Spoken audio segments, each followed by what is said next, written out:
তো দেখো তোমরা অসাধারণ লেডিস ব্রেসলেট, আশা করাচ্ছি এগুলো তোমাদের হাতে সত্যি খুবই ভালো মানাবে।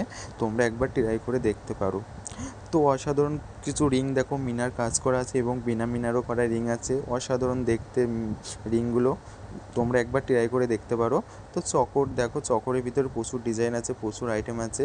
তো এক এক চকরের ভিতরে এক একটা আইটেমগুলো সত্যি অসাধারণ দেখতে ছিল। আমাদের তো খুবই ভালো লেগেছে, তোমাদের কেমন লেগেছে বলতে পারো।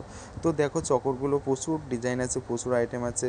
জানি না কার কোনটা ভালো লাগে, যদি ভালো লেগে থাকে তাহলে তোমরা স্ক্রিনশট মেরে রেখে দিও। তো ওই চকরের সেটও আমাদের কাছে আছে, দেখতে থাকো এই ভিডিওর শেষ পর্যন্ত, সবই আছে। তো দেখো টিকুলি, এই টিকুলিগুলো সব সেট পেট আছে আমাদের কাছে, সোনার বল দেওয়া আছে নিচে, ওই টিকুলিগুলো অসাধারণ দেখতে ছিল এগুলো। তো দেখো চকরের পরে যেটা পরে, যে হারটা চকরটার পরে যেটা পরে সেটা দেখো, ওর সাথে ম্যাচিং করে আমাদের একটা বানানো হয়েছে। তো ম্যাচিংটা দেখতেই পাচ্ছ তোমরা কেমন ওর সাথে। তো ইয়াররিংসটা হচ্ছে আমাদের এখনও রেডি হয়ে উঠতে পারিনি, তার জন্য নেই। তো আজকের ভিডিওটা আমাদের এই পর্যন্ত ছিল, আশা করি তোমাদেরকে ভালো লেগেছে।